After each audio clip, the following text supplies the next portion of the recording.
La mente humana me fascina como nada en este mundo. No es de extrañar que uno sea perfectamente consciente de qué, cómo, cuándo y por qué tiene que hacer algo, y al mismo tiempo no esté por la labor de ejercer acción para materializar esa idea. ¿Qué se interpone entre lo que deseamos con fervor y lo que nos apetece? ¿Qué ingrediente impide que consumemos nuestras aspiraciones más profundas? ¿Qué es lo que verdaderamente nos obstaculiza para conseguir lo que queremos? Exacto, las emociones. Para entender el origen de las excusas me veo obligado a explicar la metáfora del elefante y el jinete, creada por el psicólogo Jonathan Haidt. Por un lado, el elefante es un mamífero de dimensiones colosales, que goza de un olfato excelente y de un oído exquisito, pero cuya vista dista mucho de ser perfecta. Al carecer de una visión periférica, su mecanismo natural de defensa ante estímulos inesperados recae sobre los otros sentidos. Por ello, el elefante representa la intuición. Por otro lado, el jinete está situado por encima del elefante. Dada su inteligencia, el jinete sabe cómo situarse a lomos del elefante para dirigirlo,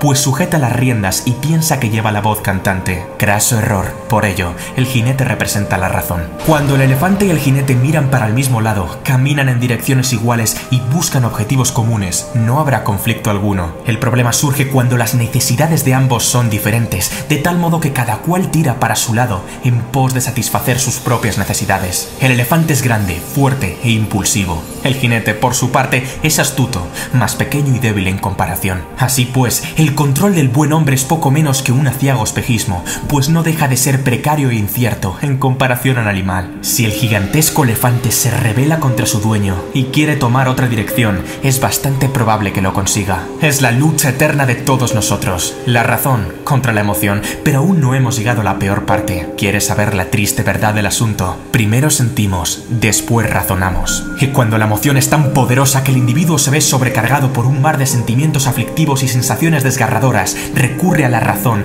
para excusar la decisión que las emociones ya han tomado desde hace un buen rato. De ahí procede la palabra excusa. Ahora ya entiendes lo que significa. Te sientes abatido cuando no estás por la labor de dejar tan pronto las sábanas. Por eso, la razón justifica que habrá días de sobra para estudiar, a pesar de que el examen sea dentro de 3 días y no hayas empezado. Te sientes desamparado cuando tu pareja no está junto a ti. Por eso, la razón justifica que merece una segunda oportunidad, a pesar de que no te trata como la persona digna y noble que en realidad eres. Te sientes sosegado cuando inhalas el humo del tabaco. Por eso, la razón justifica que no pasa nada por echar un par de caladas al salir de fiesta, a pesar de que nunca te conformarás con un solo cigarro. Te sientes contento cuando vas ciego de alcohol. Por eso, la razón justifica que beber con moderación no es malo para la salud, a pesar de que hayas sido el culpable de que no completaras ese ambicioso proyecto. Te sientes aterrorizado cuando piensas en emprender. Por eso, la razón justifica que es mejor seguir formándose 4 años más o esperar a que el ciclo económico sea más favorable, a pesar de que las oportunidades perfectas no existen. No te enfades conmigo, simplemente soy el mensajero. ¿Estabas pensando en bajar a la caja de comentarios para convencerme de por qué tu excusa sí es válida? No te preocupes, yo me la creo, yo te la compro, aunque he de advertirte que dicha autoconvicción jamás te ayudará a tomar acción, sino a reforzar un comportamiento sumiso y derrotista. Nada cambiará. No te culpo, pues no es más que el funcionamiento puro y duro del cerebro. Yo también lo hago, soy humano y me pongo excusas. ¿Pensabas que era un perfecto semidios esculpido por el mismísimo Zeus? La cuestión está en si en la baraja de alegatos y pretextos desvía la trayectoria del elefante ligeramente, o en si la bestia se apodera del sentido y dirección del camino, al tener arriba un jinete amansado y demolido. ¿En qué quedamos, caballero? ¿Va usted a ir de paseo o de rodeo? Saber qué tienes que hacer no importa tanto como pensaste en un principio. Más bien, el juego va a tener las agallas de hacerlo.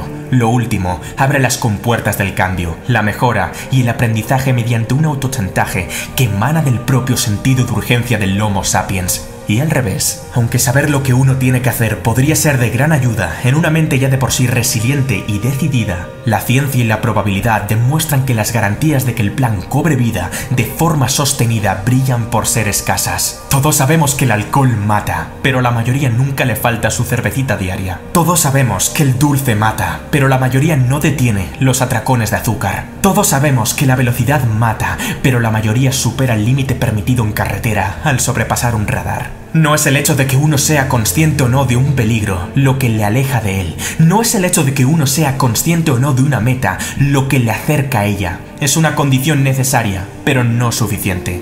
¿Cuál es el secreto que te permitirá revertir el proceso de autodestrucción? Lo sabrás a continuación. Existe una explicación psicológica detrás de este fenómeno.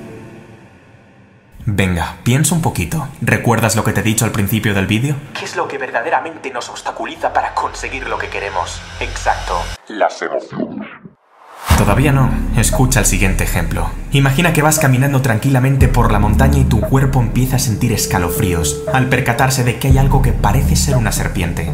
Unos instantes después de sentir tal miedo e inseguridad, la cognición dice, es un palo, lo que ocasiona un cambio repentino y automático en la sensación. El jinete ha corregido el movimiento visceral y preconsciente del elefante, pues ha recurrido al pensamiento para alterar la sensación primigenia de sobresalto y dar una respuesta distinta a la inicial. Esto es, al pensar que es un palo, el razonamiento crea curiosidad y tranquilidad, dando lugar a que el miedo desaparezca por completo. ¿Cómo reacciona el ser humano ante un estímulo externo? El cerebro activa en los 200 primeros milisegundos tanto el cerebro reptiliano como el sistema límbico, mediante una serie de neurotransmisores que dan lugar a la composición global de nuestra forma de procesar. El cerebro de reptil sabe muy bien cómo activar el instinto de supervivencia, pero todavía no se ha enterado de que ya no vivimos rodeados de tiburones monstruo, leones cavernarios y tigres dientes de sable. El sistema límbico provoca la emoción que sentimos, pero está muy lejos de tomar las mejores decisiones en lo que a relaciones humanas contemporáneas respecta. ¿Y qué sucede entonces? Se han examinado dos tipos de cerebro cuya reacción es totalmente diferente. Sin embargo, ambas reacciones pueden tomar partida en una misma persona al tener que afrontar diferentes compromisos o simplemente al abordar múltiples desafíos que le permitan crecer y madurar como persona. Por un lado, el cerebro tipo 1 consigue activar a los 800 milisegundos una tercera área denominada neocórtex, responsable del pensamiento avanzado, la razón, el habla, la planificación, etc. La corteza prefrontal es capaz de iniciar la cognición para modificar el pensamiento acerca del estímulo externo. Si lo que estoy viendo fuera una serpiente, se movería y emitiría un sonido diferente. Pero cuidado, no es dicho razonamiento lo que fulmina la emoción anterior, sino lo que crea otra emoción distinta que se adapta mejor a la coyuntura. Antes estaba asustado y ahora estoy relajado o curioso. Por otro lado, el cerebro tipo 2 ha de aguantar un auténtico tsunami emocional, de tal manera que el sujeto es completamente incapaz de activar la cognición y resolver el problema, tal y como hizo el cerebro tipo 1. Este fenómeno es básicamente lo que explica el fracaso escolar, el exceso de velocidad o la obesidad mórbida. Por último, cuando los impulsos intuitivos deciden cómo actuar, el neocórtex interviene posteriormente para justificar por qué dicha decisión es la correcta. El sistema límbico ha ganado la partida. ¿Significa esto que dichas personas no tienen ninguna posibilidad para gestionar las emociones conflictivas? En absoluto. Pero encender un sistema cortical inactivo y sedentario requiere una buena estrategia. Deberán reunir un esfuerzo sublime para actuar y romper el patrón preestablecido, a pesar de que la intensidad emocional se incremente cada vez más. ¿Tienes miedo de saltar de un trampolín a 10 metros de altura? No pienses, salta. ¿Tienes estrés porque el temario del examen es demasiado largo? No pienses, estudia. ¿Tienes tristeza cuando tu quinto proyecto ha fracasado?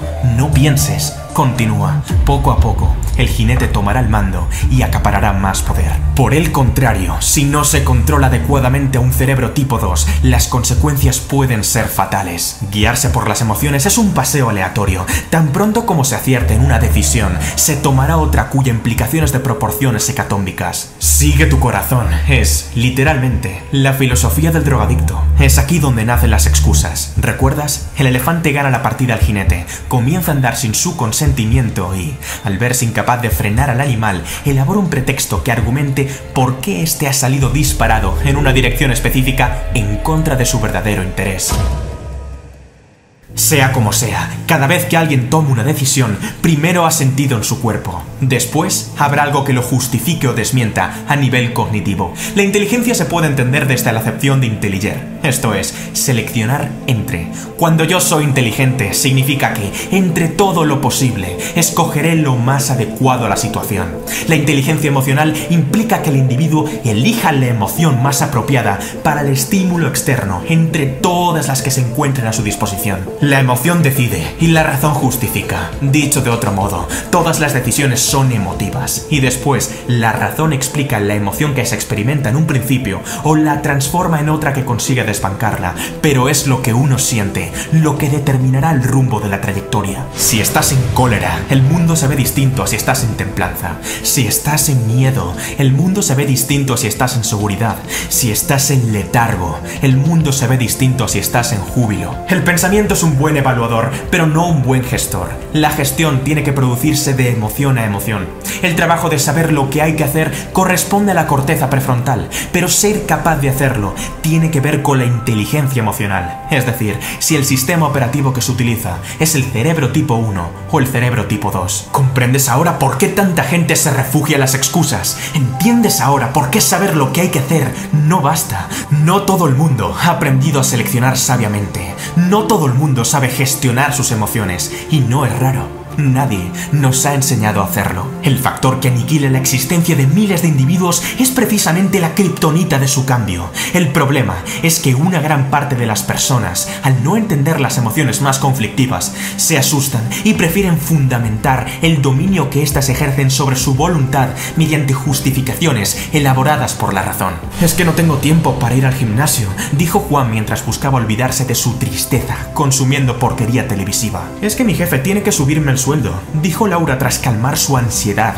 comprándose 3 pares de zapatos carísimos. Es que las editoriales no me publicarían el libro, dijo Esteban para justificar el miedo a lo que el lector pueda pensar de él. Es que, mira, te digo una cosa, quizás a ti te puedas engañar, pero a mí, bueno, qué narices, sí, podrías embaucarme, ¿y luego qué? Tu vida seguirá siendo exactamente la misma, menos es que, y más hay que, es lo que quiero escuchar. Lo más grave de la situación es que la gente piensa que el hecho de que las excusas sean aceptables les exime de tomar responsabilidad sobre su vida. El asunto no va de tener razón o no tenerla, va de moverse o no moverse, de actuar o no actuar, de cambiar o no cambiar, de hacer o no hacer, y punto en boca. Deja de ser un jinete fatídico y desconsolado y conviértete en un domador de categoría. ¿Vas a tolerar que las emociones jueguen contigo o vas a jugar tú con ellas? ¿Vas a dejar que tu cerebro te domine o vas a convertirlo en una máquina infalible? ¿Vas a permitir que un sentimiento temporal tome una decisión permanente? ¿Vas a consentir que las excusas se carguen tu vida o vas a construir una vida con las excusas correctas? Sí, aquellas cuya emoción no se basa en la emoción, sino en la noción. ¿Quieres excusas? Va. Es que no tengo la paciencia de soportar una existencia miserable ni un segundo más. Es que no tengo la intención de quedarme parado y esperar a que el cambio aparezca. Es que no tengo la voluntad de autoconsolarme para reforzar mi melancolía y letargo. Es que no tengo la convicción de recurrir al lamento para resolver mis problemas. Es que no tengo la osadía de autorizar de nuevo un comportamiento de perdedor. Es que no soporto las malditas excusas. Ahora te toca a ti.